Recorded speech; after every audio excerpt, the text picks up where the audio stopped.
Hi, this is Andy Bacho, and this is the first of the camera noise reviews videos. I intend to make this series to show different cameras at default settings and shoot video with them with the same circumstances, same settings.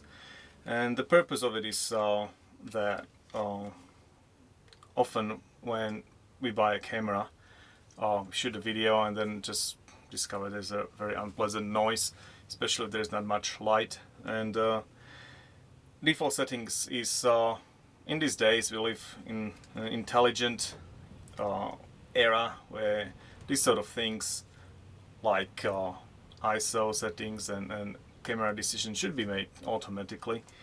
And I know that some cameras can be adjusted in a way that they make less noise in various environments on the low light, and there can be the custom settings, but we don't want to do that because it's hard to compare. So what we are comparing is default settings, different light levels, and the same setup. So today we are recording on Canon G16, which I happen to have around, and I'm not going to go through a thorough review, as there are many other websites or videos that do that. However, I want to tell you some standout features for me why I like this camera and why I would get rid of it. So why I would keep it is this Exposition compensation wheel. It's really cool, especially for those who love to shoot in the aperture priority mode. And I also love this digest movie button, which allows you to shoot stills which are sort of like videos, so you can shoot and then you can pick a picture that you like out of the little sequence, which is pretty cool. And also what I like is that Hdr Setting is on the selection wheel here.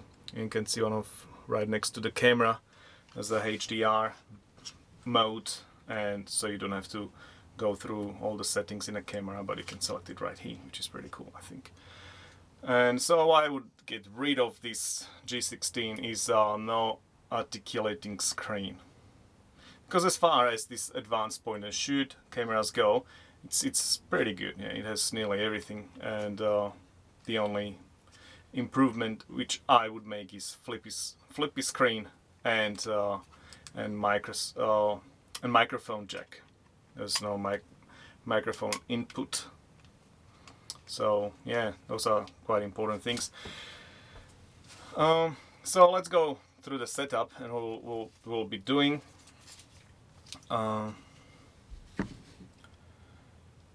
So hey, the camera will be at the height of about 70 centimeters above our setup. We're gonna shoot.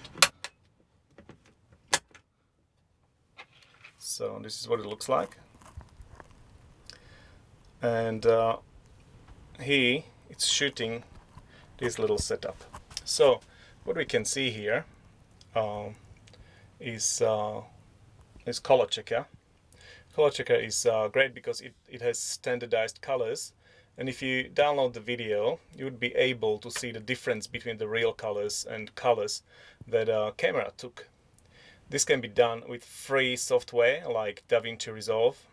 I might make a video about that in the future, how to do that. And then we have a light sensor which shows lux, different units or different amounts of lux when I progressively switch on and off my studio lights. And there are 10 steps to it.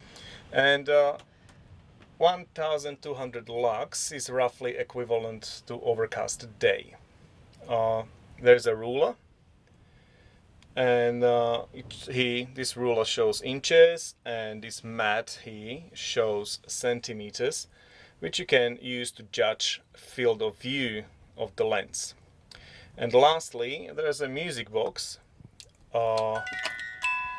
which you can judge that you can use to judge how well the camera picks up the sound. And apart from low-level hum from the traffic that is outside, which is very faint. Oops. It's not amazing. So apart from low-level hum, which is coming from the traffic outside, which is very faint, there is this music box will be the only sound produced in this room. I switched off everything, and this is the only thing that is on. And this room has no echo, so it's pretty soundproof against echo.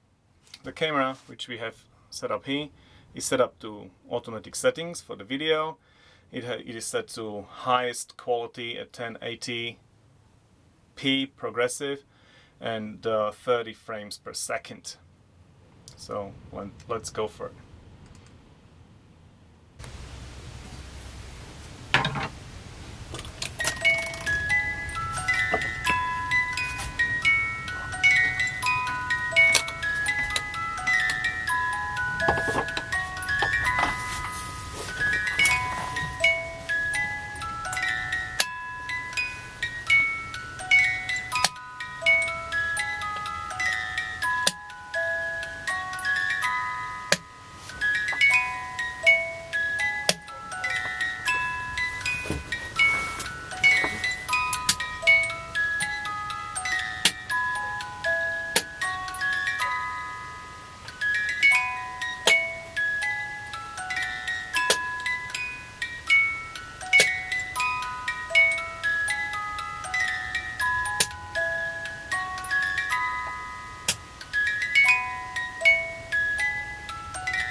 So if the video helped you, please give me a like and subscribe, because eventually I would like to monetize the videos, and that cannot be with less than 1,000 subscribers. And if at the beginning I will see all the subscribers, obviously, so if I'll go to your channel as well and subscribe back. Go. Thank you very much. See you.